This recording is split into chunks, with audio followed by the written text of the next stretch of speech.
الرحيم الحمد لله رب العالمين وصلى الله وسلم وبارك وترحم على أشرف الخلق وأعز المرسلين سيدنا ونبينا وحبيبنا أبي القاسم المصطفى محمد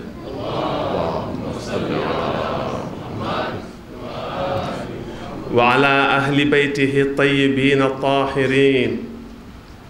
ورثة رسالة والنبوة حجج الله علينا وعلى الخلق أجمعين وعجل الله تعالى في فرج وليه وخليفته في أرضه بقيته الطيبة الطاهرة الذي ببقائه بقية الدنيا وبيمنه رزق الورى مولانا صاحب العصر والزمان الإمام المهدي ابن رسول رب العالمين.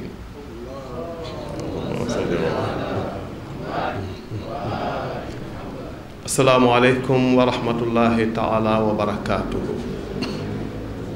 أيها الإخوة والأخوات، بأمر من مولانا سيد شريف محمد علي حيدر حفظه الله ورعاه وأيده وسدد خطاه، وبرعاية وتحت رعايته أحاول أن أقوم بهذه المهمة الثقيلة لأنها تعني الحديث عن الحسين عليه السلام. الحديث عن الحسين عليه السلام محاولة جادة شاقة لتفسير مسيرته ونهضته التاريخية القيمة، وهذه المحاولة لا يقوم عليها بجد ونجاح إلا من أراد الله أن يسدد خطاه ويعطيه من فضله، وذلك فضل الله يؤتيه من يشاء.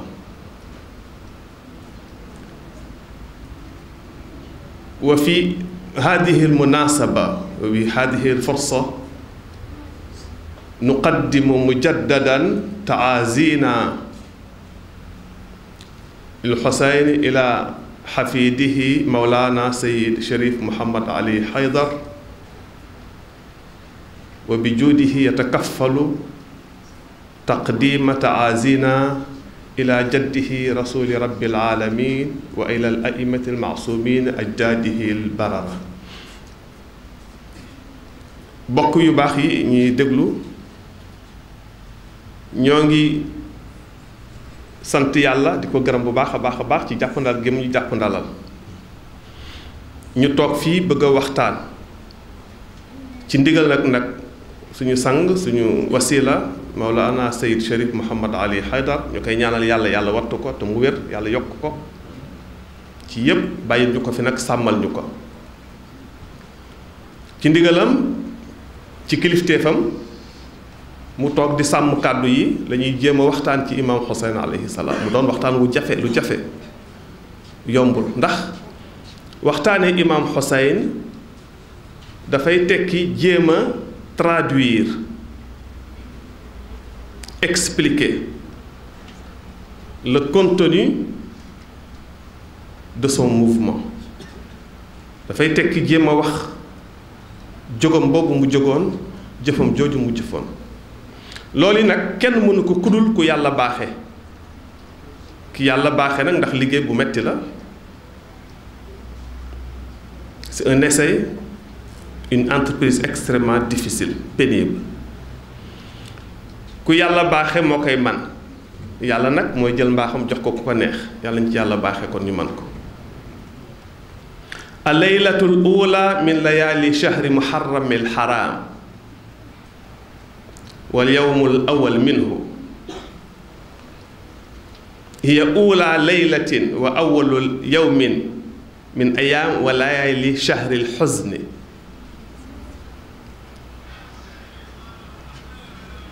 li ali muhammad alayhimu salaam. bu ñu waxee guddi gu jëkk ci guddi weeru muharram, guddi gu jëkk ci weeru muharram di ñu yóbbu ci bis bu jëkk, c'est-à-dire la première nuit qui nous conduit vers le premier jour du mois de muharram, nga xam ni mooy shahru tadxiya wal isaar li ali bayti alayhimu salaam, nga xam ni mooy weeru sacrifice, jël sa bopp yépp joxe ngir yàlla, ngir programme yàlla sax ci kaw suuf dëgër dox.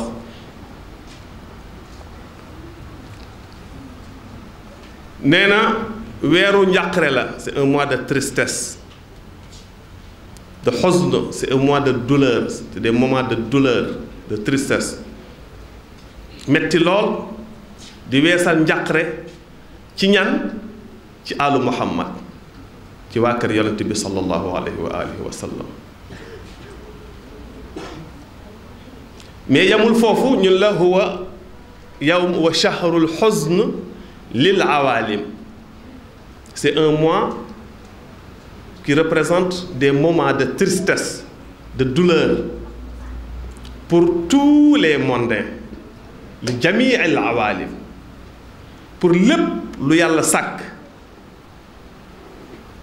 nga conscient, am conscience humaine, c'est-à-dire nga nekk doomu aadama di yëg li doomu aadama yëg,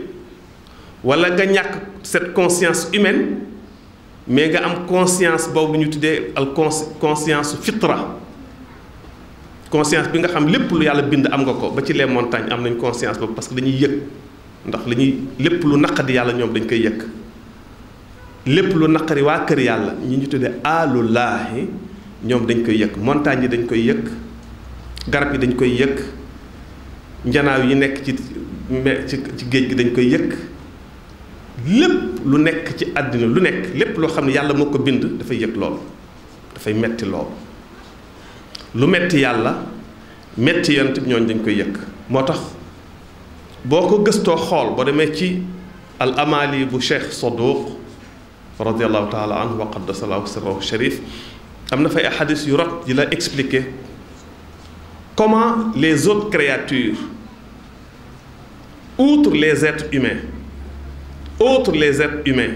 boo génnee doomu aadama yi, yeneen mbindeef yi, les autres créatures, yeneen mbindeef yi naka la ñuy yëgee métit bi nga xam ni yonent bi daf koy yëg, métit bi nga xam ni imaamu Ali daf koy yëg alayhi salaam, métit bi nga xam ni Fatima daf koy yëg, Alxasan daf koy yëg, te mu dal Xuseyn nga xam ne moom moo ko subir. lépp danay expliquer ñépp a koy yëg. kenn rek wala ñaari mbindeef rek ñoom ñoo ci am ñoo xam ni mën nañu ci nekk ñu indifférent,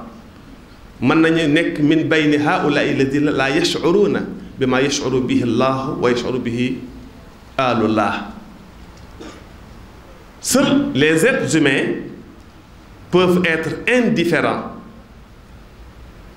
ci tristesse boobu ak douleur yooyu nga xam ni day metti ci yàlla, yàlla daf koy mettitlu, waa kër yonent bi di ko mettitlu, yeneen mbindeef fi yàlla yi di ko mettitlu. mais alu muhammad li leen metti ñoom ak seeni partisans ñi ànd ak ñoom dañuy bokk ak ñoom mettit woowee. mu ni moment bii di weer wii, bis bu jëkk bi ba ca bis bu mujj ba, mbaa ba ca fukkeelu fan bi bokk, yawmun kaibun inda jamii al anbiya, c'est un jour de tristesse et d'expression de douleur. di ci wane seen njàqare ak seen mettit, ñépp wane nañ ko ci ñan, yonent yàlla yépp wane nañ ci seen douleur ak seen tristesse. boo demee nga gëstu ji bu baax a baax njàngale ay ima yi salaamullahi alayhim ak seen histoire yu yonent yi ak seeni njàngale, da nga gis ni depuis aadama ba ci yonent yàlla Isa, kenn ku nekk ci ñoom mettit lu nga bis boobu. ñépp dund nañu mettit woowu. moo tax mun la yawmun kaïb, c'est un jour sombre de tristesse, noir de tristesse, pendant lesquels tous les prophètes de Dieu, tous les envoyés, tous les awsiya ont eu à exprimer leur douleur et manifester leur tristesse pendant ces moments-là. Wal awliya wal malaika. Et tous ceux qui ont eu à accepter de signer ce pacte d'allégeance avec Allah et les prophètes, yëg nañ ci loolu ñoo ñu tudde awliya, les gens de Allah subhanahu wa ta'ala, les partisans de Allah. ñi ànd ak yàlla bokk ak moom mooy ñi ko nangul wuyul ko ci lépp nag nga xam ne duñ ca xaaj dara, du am exception. mais yamul ci ñooñu wa jamii muhibbi ahlil bayti alayhim salaam, et tous ceux qui aiment les gens de la maison du prophète Muhammad sallallahu alayhi wa sallam. ñëpp ñi bëgg waa kër yonent bi ñëpp bis yi ay bis la yoo xam ne dañ ci yëg naqar duñ ci yëg mbégte. lu mbégte bari ci ñoom c'est vrai dinañ ko nangu ndax ay nit dong lañu, mais seen xol toujours day def nii di dama ko ñëw. d'un moment à l'autre chaque instant ñu fàttaliku Xuseyn, fàttaliku li ko ci dal, fàttali liñ ci tooñ yàlla, fàttaliku ni ci yàlla amee naqar. yàlla moo bind ñëpp yorul xol, waaye dafa am naqar ci bis bi, bisu tamxarit. bu weer yi ñëwee nga xam dugg nañ ci moment bi dafa mel ni shahru muharram ak tamxarit, c'est-à-dire ak ce qui s'est passé le jour de Ashura, c'est comme dans un salon. Dès que tu entres dans le salon, tu commences à te rappeler tout ce que tu as un jour trouvé dans ce salon. Le salon, ici en image, représente le mois. Ce qui était dans le salon et qui te rappelle bien des souvenirs, qui entraîne tes chagrins ou ta joie, si c'est un bon souvenir, moi ce qui était là dans le salon. Le mois de Ramadan constitue la chambre, le salon dont il s'agit. Ce qui était dans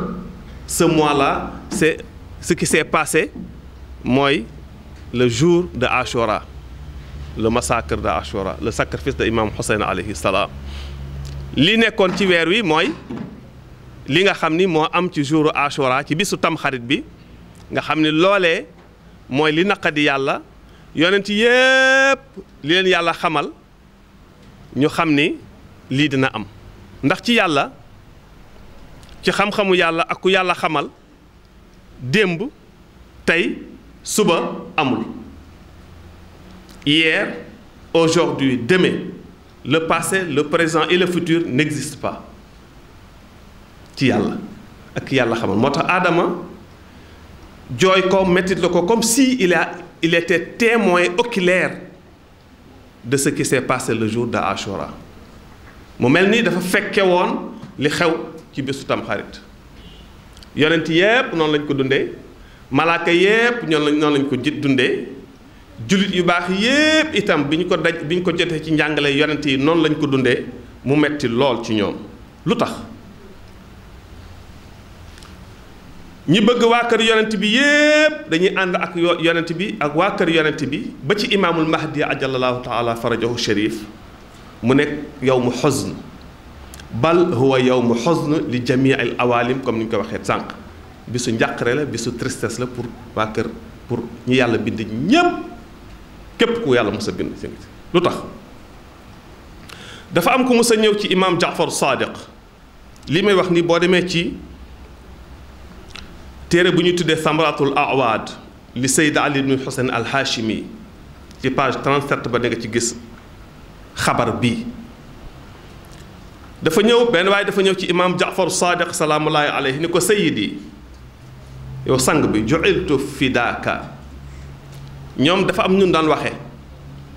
ñi gëm yonent bi dëgg gëm waa kër yonent bi ànd ak ñoom ci li yàlla wax ak ñoom bu ñuy wax ak ñoom dañ koy jox dara bu ñu amul luñ ko jox ñu jox ko seen bopp yee salaat ni ko ñun say jaam lañ loo neex ñun defal loo def ci ñun yaa ñu moom wa qaddimu bayna yaday najwaakum sadaqa jooju yàlla y wax moo indi ñoom bu ñuy wax ak ñoom naan leen ju'iltu fidaaka yow sang bi bala may waxe yow maa ngi lay wax ni maa ngi ñaan yàlla lu bu fekkee dara daf laa nar a jot te loolee su yàlla jëlee sama bakkan loola du la dal bu loola naree ñëwee lañ yàlla jël sama bakkan mu jote la ko yàlla na yàlla jël ma nekk sa njot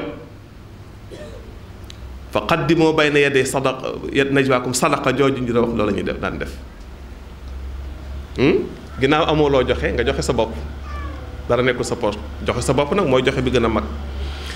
sang bi maa ngi ñaan yàlla jote ma nekk sa njot c'est-à-dire que ma nekk rançon pour yow pour loolu nar dal na ñëw ci man bu dara lu bon dal dama gis ni ku faatu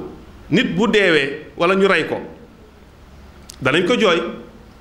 ci bis bi ñaari fan ñetti fan fàttaliku ko mu jeex mais wa araakum tajlisuuna antum wa shiyaatukum min awali shahri bil matami wal aza ala alxuseyn alayhi salaam tout le temps bu weeru muharram taxawee bu duggee rek ma gis ni yéen a ngi tegaat toogaayu njaal ngeen nekkaat ci dëj nekk ci njaal te man loolu xawma lu tax xawma lan mooy beesalaat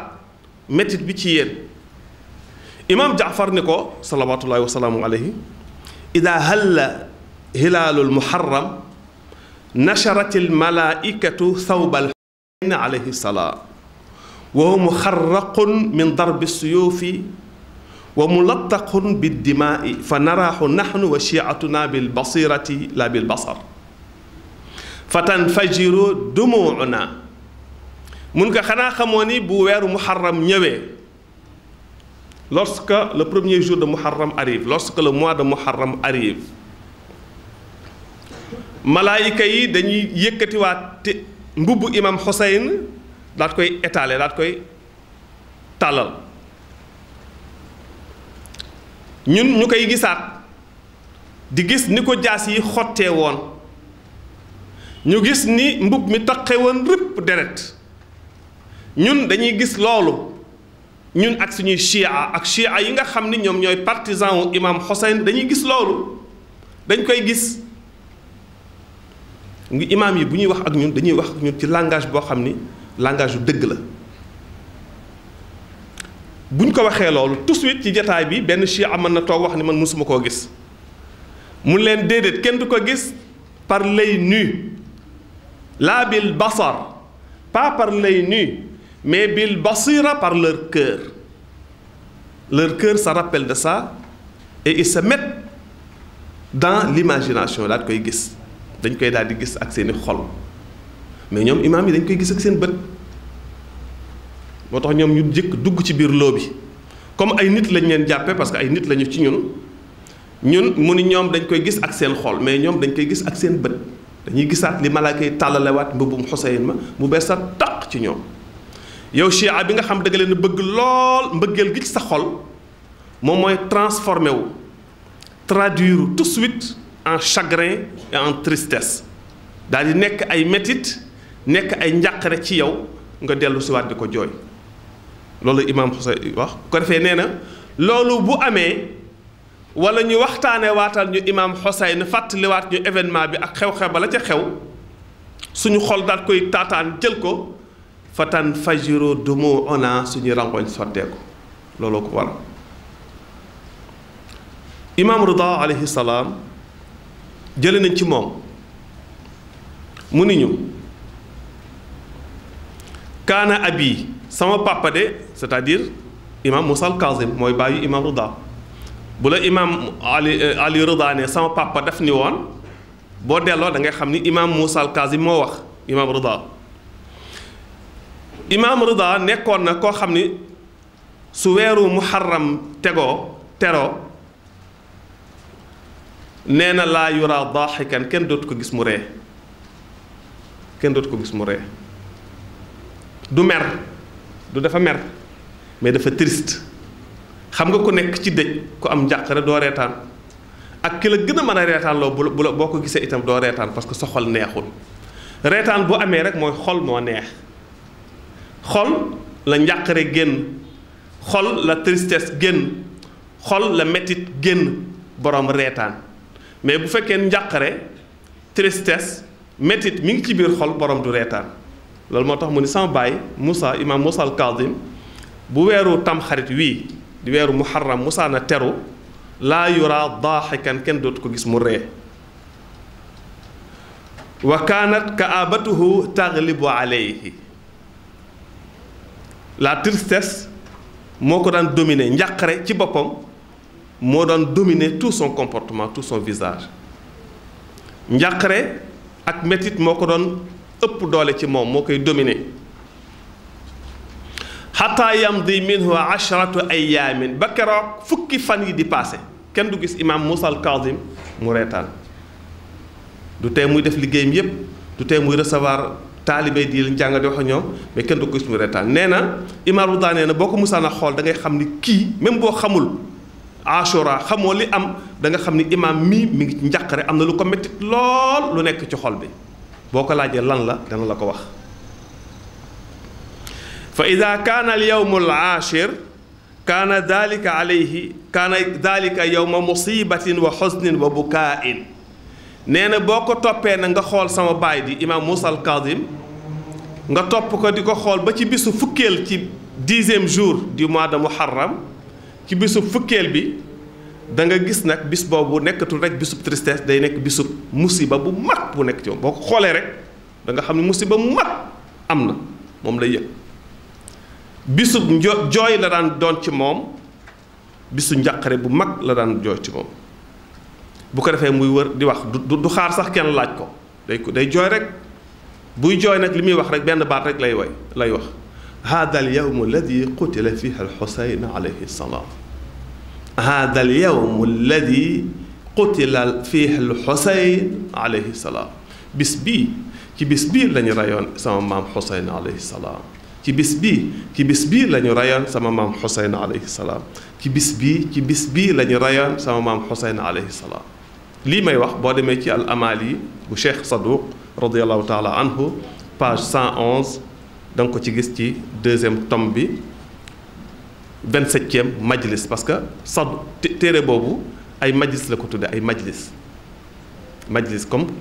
jataay yi ñuy toog jataay sàngam 27e majlis la ko jote loolu moo tax ñu ni ñu wa min laylati hada al yawm ci guddik bis bu njëkk bii ñu jëm di suba donc guddik tey gi comme tey jii fi ñu nekk nii tabda'ul majalisul xusayniyatu ci la jataay yi ñuy defal imam Xusayn jataay yi dëj yi di tàmbaliwaat moo tax ñun tey jii ñun tam ci ndigalal Mawlana Chérif Mouhamad alayhi Haydar wa taxta riayati et sous son contrôle sous sa direction ci ndigalam ñuy def majalis yi boobaag léegi ay at la alhamdulilahi rabbil alamin dégg ngeen ko ci kàddu yi mu ko ubbee sànq muy sant yàlla ci loolu di wax ni nañu comprendre ni ñun ñépp am na ay xew-xew yu xew ci àddina bi yàlla bindee aadama ak léegi am na xew-xew yu ci xew yoo xam ni dootul am passé du am présent du amati futur dafay continuer xew-xew bii nga xam ni moo xewoon ci bisu Ashura bisu tamxarit moo ci gën a mag ci xew-xew yooyu yépp parce que moom rek mooy xew-xew bi nga xam ni dafa am unanimité absolue ci mbindeef yàlla yépp unanimité absolue mooy lépp lu yàlla bind mi ngi am yëg na xew-xew bi ba pare nekkul ku indifférent ci loolu maanaam lépp lu yàlla bind yëg na ko ba pare yëg ko yëgub naqarlu na ko képp ku yàlla bind def nga loolu bu ma nee lépp lu yàlla bind mooy mbindeefu yàlla yépp ci ni ñu wóotee nit jinne malaayika xeer yi garab yi gàncax yi ndox yi jën yi melentaan yi fourmi yi ñépp ku ci nekk yëg nga ko wane nga ci sa tristesse donte ci doomu aadama yi am na ñu ko xamul mais am na doomu aadama ko donc doomu aadama est représenté dans ce groupe fi ñuy tuddee unanimisme boobu lu ñuy def bir rasa di dëj ci fii nag à partir première nuit bi ngeen di gis mu ni wa min laylati hada hada al yawm tanfajiru mashaa'irul asa wa tafajju bu guddi gu jëkk gi yegsee nga gis kenn ku nekk sa xol commencé yëngutuwaat donte lu tuuti la sax nga yëg tuuti benn sentiment bu ndaw ci sa xol da nga ko cay yëg ñi bëgg imaam Xuseyn yépp dañ day am lu tax bi xukmil wala li alillah wa bi xukmil wafaa lahum gis nga fii ci xadis bi alullah la leen tuddee parce que bi xukmil wafaa ndax ànd gi ngeen ànd ak ñi nga xam ne ñoom ñooy waa kër yàlla ànd gi ñu ànd ak ñooñu nga xam ñooy waa kër yàlla mooy tax sentiment de chagrin yooyu de tristesse yooyu di habité ki nga xam ne moom mooy chiatu ahlu bayt mooy muhibbi ahlu bayt ki leen bëgg lool ànd ak ñoom mais surtout al wafa moom la ñu tuddee fidélité dans leur engagement bi ñu am ci ak yonent bi sallallahu alayhi wa sallam nga xam ñoom ñooy aalullah ñoom la ñu tuddee waa kër yonent bi waa kër yàlla aalullaahi la ñu tuddee fii ci xadis bi wa tutarjamul mahabbatu huna ila xusnin amiqin amour boobu nga amoon moom mooy wëlbati ko transformé wu en chagrin en tristesse xam ngeen ni képp ku nekk ki nga bëgg lool buñ ko tooñee bu ko lu metti dalee mbëggeel gi nga amoon ci moom mooy soppiku ci saa si nekk ay njàqare ak ay jooy mbëggeel kiy jooy imaam Xuseyn alayhi salaam mbëggeel gu mat duma wax mbëggeel gu ëpp parce que mbëggeel gi du mat sax bay ëpp mbëggeel gu sotti mooy tax loolee mu amoon mooy soppi ko waat doon njàqare ci moom doon ay jooy moo tax nee na ci guddi yi tuqra qissatu Karbala ñu ci jàngaat nag xissa yi li amoon Karbala histoire Karbala wa tutla fusulu taf étape yi nga xam ne moom mooy étape yi imam Xuseyn jaar ba mu jógee Medina ba jëw Màkka ba egg Karbala ba ci fukkeelu fan bi ñu koy wax étape par étape fu mu fi toll ñu wax ko lan mooy xew réaction na lan mooy indi bu loolu amee lan mooy am mu ni fa yakunu tajaawubu bi zafaraati wa dumu'i saaxina la réaction des gens ainsi sera des pleurs et de chaudes larmes de pleurs ak ay rangoñ yu tàng jër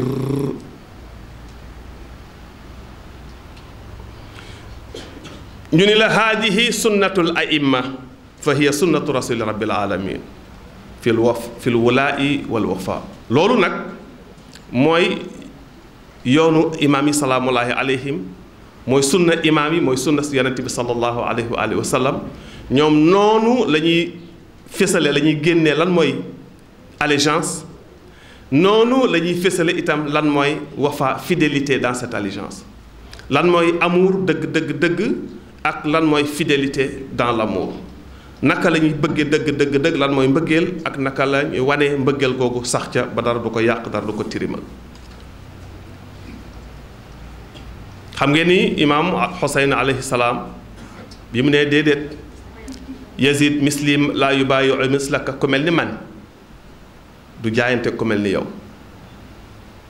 ku mel ni man du topp ku mel ni yow ku mel ni man du bàyyi ku mel ni yow di ko jiite misli laa yubaayi'u mislaka loolu la ñu tuddee siiratul imaam Xuseyn firi ko traduire ko rendre ko explicite c'est une entreprise qui n'est pas facile looy jéem la looy def la mais yombul misli laa yubaayi'u mislaka benn phrase la waaye gars yi bind nañ ci ay encyclopédie pour traduire wax ji lu tax imaam Xuseyn wax loolu jamono yàqu rek xam nga léeg-léeg doomi buur doomi kilifa toog ak kenn xool ko ne ko jamono yàqu rek moo tax ñu bokk jataay ma ak yow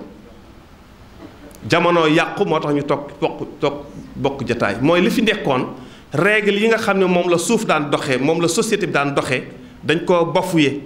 dañ koo transgressé dañ koo détruire ba ñépp fàtte ko moo tax yow nga am waxuma la sañ-sañ mais nga am possibilité sax dikk naan naa jaayanteeg yow parce que les règles ont été bafouées xam ngeen ñi ko yàq la fi nekkoon moo yàqu moo tax nga naan man naa ñëw jaayanteeg yow waaye loolu du am fa rafada bay'ata Yazid al-la'in rafdan qaati'an un refus mu lànk ko lànk goo xam ne kenn mënu koo négocier kenn du ko négocier itam loolu imam Xuseyn def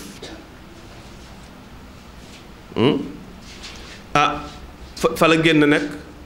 génne Medina nee nañ mu ngi fa génn bi weeru Rajab bi amee ñaar fukki fan ak juróom-ñaar des ñaari fan ba ñaar fukki fan ak juróom-ñett en tout cas bi mu desee ñaari fan dem Makka ba mu demee Makka itam nee nañ ci bisu tarwiya la génn wala ci bisu xaj bi la génn ci nee nañu ci bisu deuxième jour ci weeru tamxarit la dugg nag dans la zone de Karbala di dem war a jëm foofee nga xam ne foofu moom la ñu xamee tey Karbala wante imaam Xuseyn alayhi salaam dafa am benn xabar bu imaam yi indi alayhimu salaam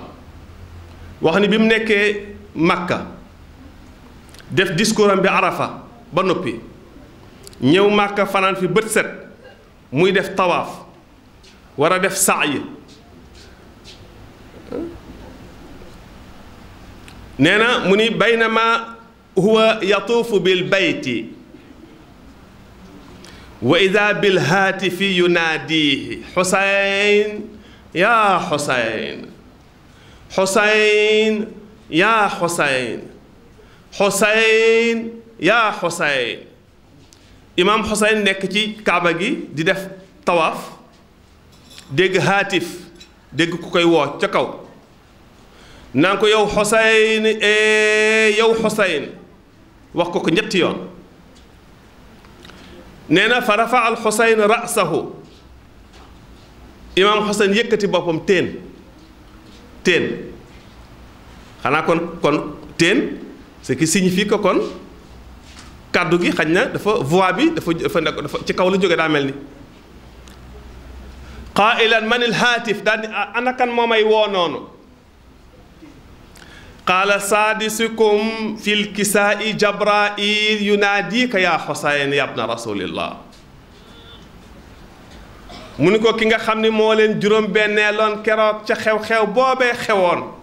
te ngeen daje woon ci suufu mantop sa maam rasulillah ki leen juróom-benneeloon xam nga ma man la Jibril maa lay woo am na ñu wax ni kàddu googu foofu la jibe Xuseyn yaa Xuseyn ba muy woote képp ku fa nekkoon foofu ànd ak Xuseyn yaa ngi dégg woote Jibril boobu bi yéen Muhammad génnee àddina ak loolu keroog lañ dee mus a déggaat kàddu Jibril nee na beneen yoon dañ koy déggaat une deuxième fois lay doon mooy bu doomu Xuseyn ji jotee ndigalul yàlla ba war a génn incha allah la ñuy déggaat kàddu googu la ko Jibril di wax ni ko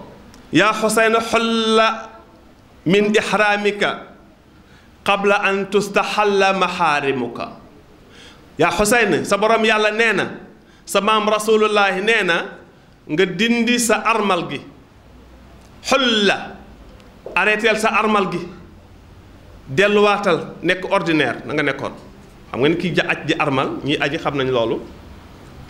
boo demee dindi sa armal mooy dindi nga wax teg nga tënk li la tënkoon di xarmal nga xam ne xorom ay ormala yu bari yoo xam ñépp dañ koy respecté Jibril ni ko dindi ko parce que gars yi pare nañu complot bi taxaw na fii la dañ laa bëgg a rey fii dindil sa armal bi gaaw qabla an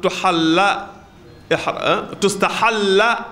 maxaarimuka li aramoon ci yow ak sa njaboot balaa ñu leen di faagaagal balaa ñu leen di toroxal balaa ñuy xotti ormay yàlla fii yéen voilà loolu laa soxla woon temps boobu balaa ñuy xotti ormay yàlla fii yéen dindi sa armal bi fa inna al qawma qad azamu ala qatlika walaw kunta mutaalliqan bi astaadil kaaba boo dawoon làqu ci biir kaaba gi gars yi danañ la fa fekk génn la rey la c'est fini ils ont seen jël nañu seen engagement seen décision jël nañ ko wut nañ seen pexe lal nañ ko ñu ngi ñëw ñu ngi def complot bi fekk complot baa ngi woon ci biir Màkka foofu lañ ko bëggoon a reyee nee na taafal Xuseyn bil bayt imaam Xuseyn eggale tawaaf bi wa saa daal di dox Safa ak Marwaam wa xalla min ixraamihi mu daal di dindiwaat nag ak armalam nag pare ci armal bi su ma asnada zaharahu ila al kaabati daal di ñëw nag wéeru ci kaaba gi daal di ñëw wéeru ci kaaba gi ñoom ñépp seen discours ci kaaba gi lañ koy defee ibnuhu al mahdi al muntazar ajalallahu taala farajahu sharif bu dikkee itam nii maamam Xuseyn defoon lay defaat wéeru ci kaaba bi wax ak communauté bi mu sante yàlla mu ni baada an xamida allaha wa asna alayhi wa zakara nabiya fa salla alayhi mu tudd yàlla kañ ko bàkk ko tudd yonent bi sallallahu alayhi wa alihi wa sallam julli ci moom ci anam yëm gën a rafete daal di wax ak nit ñi leen ayuha naas yéen bokk yi yéen nit ñi ayuha naas la waxal ayuha naas ñépp xitaabul Xuseyn xitaabun jaarin ila yawm alqiyaama jaarin fi naasi ila yawm alqiyaama wax jooju dafay continuer di dox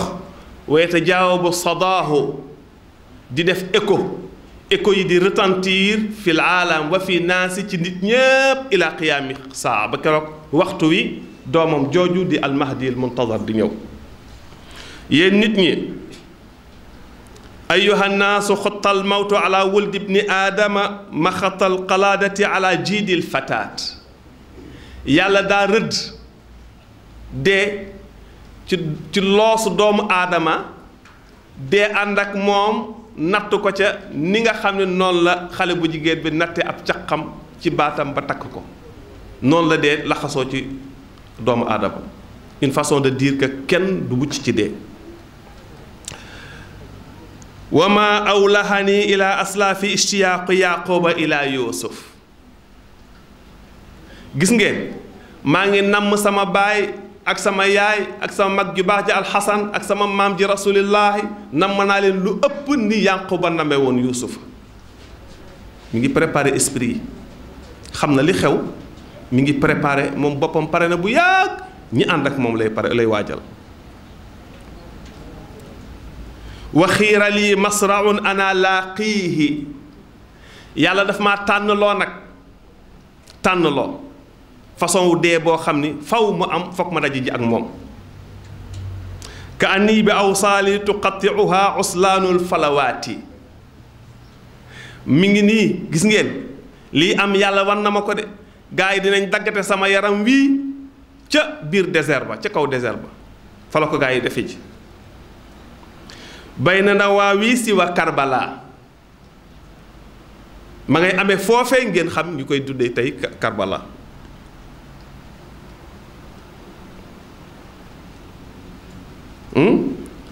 fa yamla'na minni akraasal juufati wa ajribatan soba gars yi dinañ def ci man li leen neex de laa maxiisa an yawmin xutta bil qalam kenn ku nekk ci ñu na xam ni mënatul mucc ci bis boo xam ne yàlla da koo bind ni bis boobu dana am salawaatu ala muhammad wa ali muhammad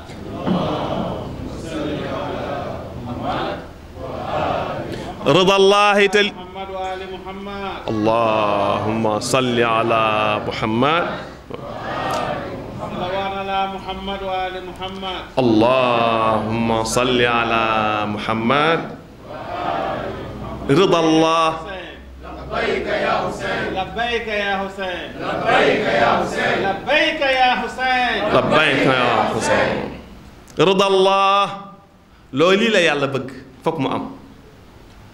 maa ngi génne tuuti ci discours yi imaam Xuseyn yi ba mu taxawee wéeru ca Kaaba ga di wax ak nit ñi isma'u yaa ummata Muhammad déglu leen ma yéen xeetu Muhammad sallallahu alayhi wa sallam iltafitu geestu leen ma yéen ñépp regardez-moi tournez vers moi jox bàyyi leen seen xel ci man iltafitu ridallahi ridaana ahlal bayti ñun dey li yàlla bëgg nga xam loolee mooy neex yàlla ñun tam loolee moo ñu neex ñun ahlul bayt man Xuseyn mi wax ak yéen doomu Ali ak Fatima ñun ak sama yaay Fatima ak sama baay Ali ñun ak sama mag imaamu Xasan ñun ak sama maam Rasulullah ñun ak sama doom yi ñëw ëllëg ridallahi ridaana li neex yàlla dong moo ñu neex nasbiru ala balaa'ihi lépp lu ñu yàlla nattoo nga xam ne loola moo gën ci yéen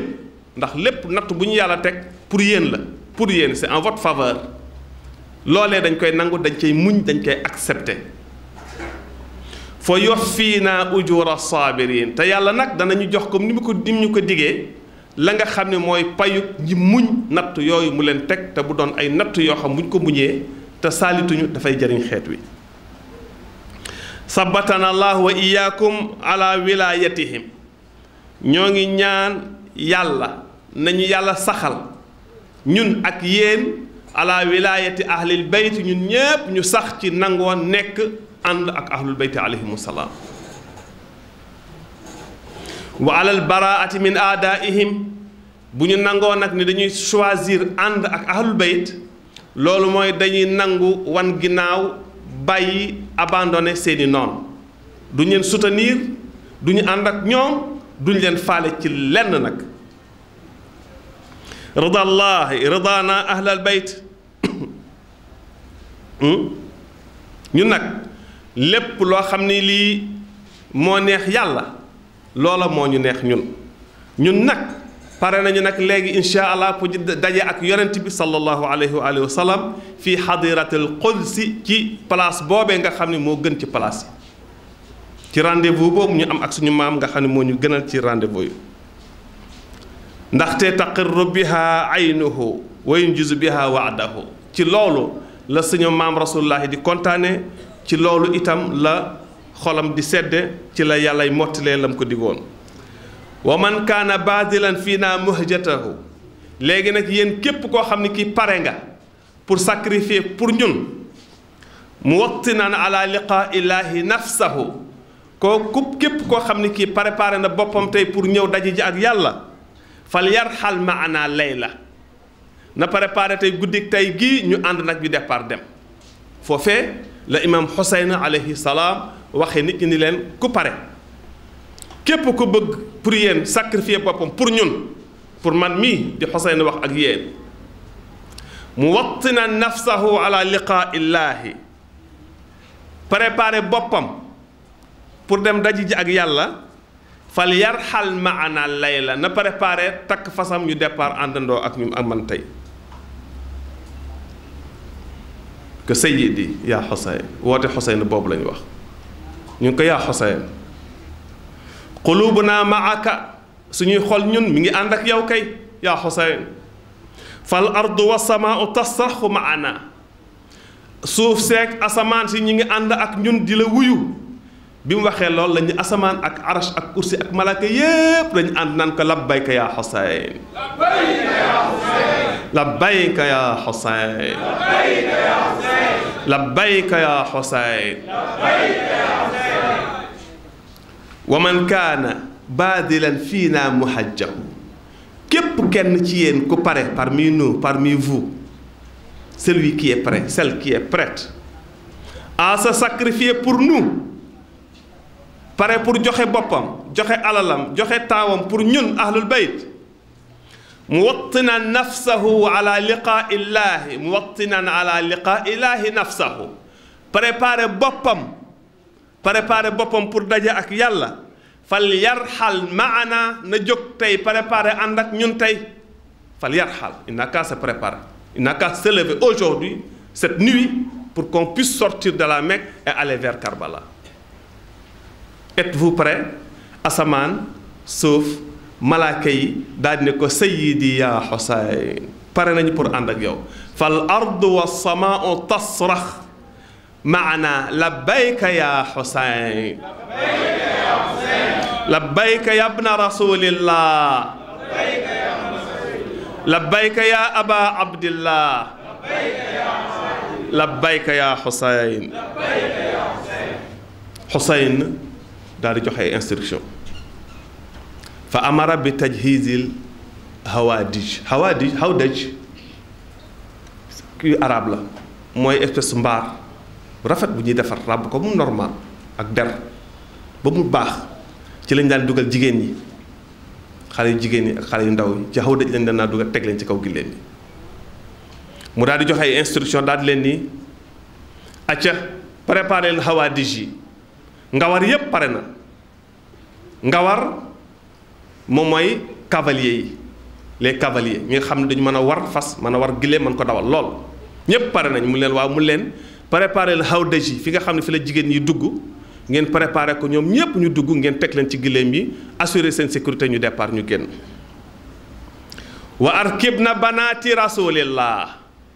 embarqué leen doomi jigéen yi yonent bi yépp ci gileem yi banaati rasulillah mooy banaatil Xuseyn mooy doomi Xuseyn yu jigéen ñi ànd ak moom mooy banaati Zahra doomu Zahra yi ànd ak moom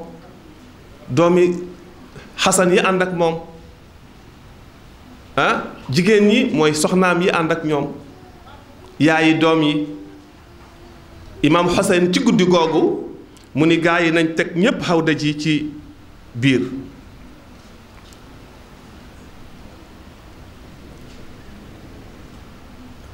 imaam Rida alayhi salaam bi mu koy nettali ci benn xabar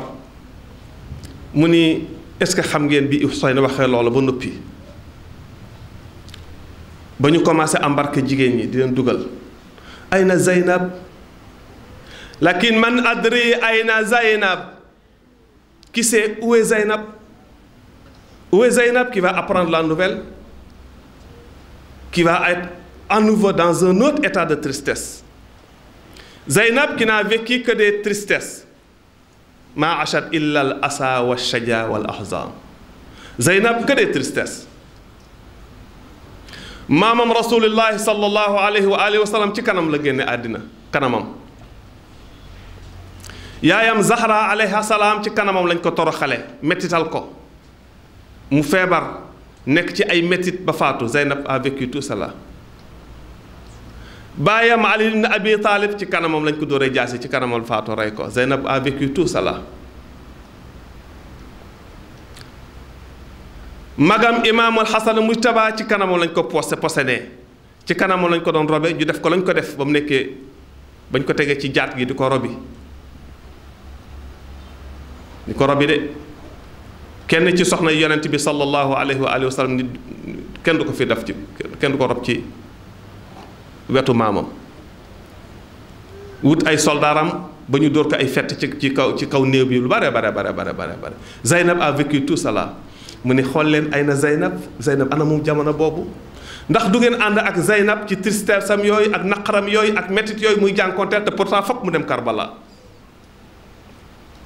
nee na imaam Xuseyn alayhi salaam waa Abbas ni ko demal jëli sa mag demal wax ak moom ni ko na waaj ñu dem dana la nangul dana metti ci moom lool nag waane dana la nangul defaral ko hawdajam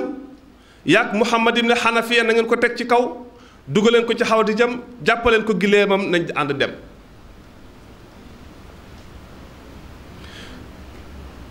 nee na bi ñu demee départ nag ndeysaan ñuy dem nag Zeynab a pris nouvelle bi a pris l'engagement d'accompagner magam imaamul Hasan alayhi salaam parce que moom mooy yaayi xale yi mooy bàjjeni xale yi mooy ànd ak ñoom ba ñu génnee ba ci rexaabu Makka ci xunti Makka yi nag ndeysaan wa ida bil abbasi yadhab ila Zeynab wa yaxmiluha ila hawdajiha mu dëgal ko ci hawdajam mooy ci fi muy war a yéeg ci gëléemam xam ne day mel ni day tëju ci biir mel ni avion gëléem gi di dem ak moom fa la ko Muhammad ibn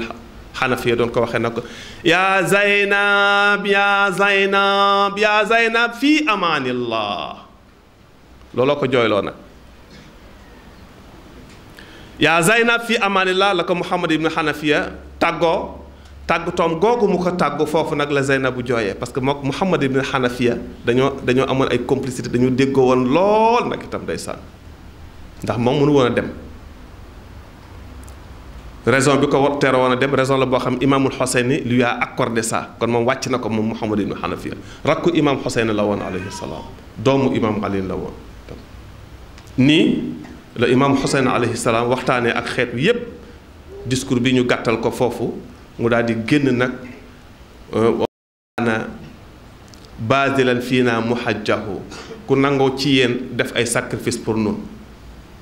mu waqtinan ala liqa ilahi nafsahu préparé boppam pour daje ci ak yàlla fal yarxal maana na jóg ñu dem fii la imam Xuseyn alayhi salaam génne Makka nag ci ndigalal Jibril indi ko message yu maamam rasulillah di message yu yàlla subhanahu wa taala ñu daal di ànd génn Makka dem.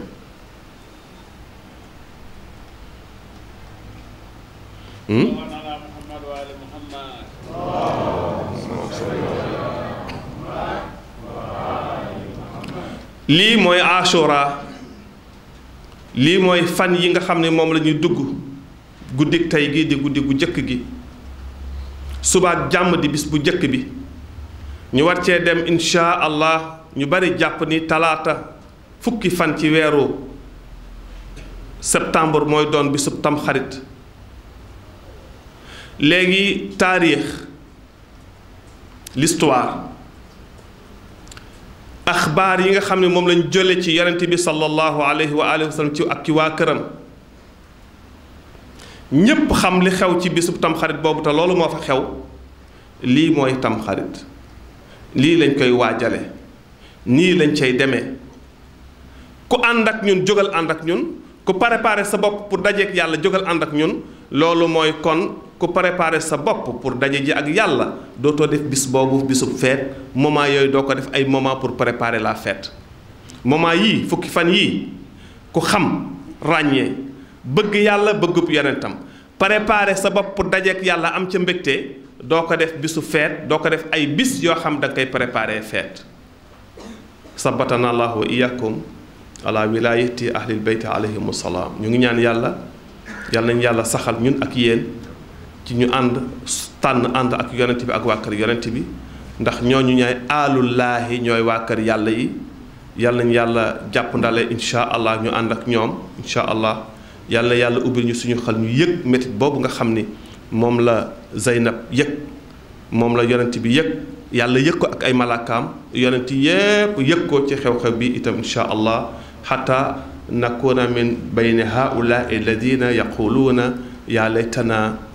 yaa laytana kunna maakum fa nafuuza fawzan adiman wa salaamu aleykum wa rahmatullahi wa barakatuh allahumma salli ala muhammad wa ali muhammad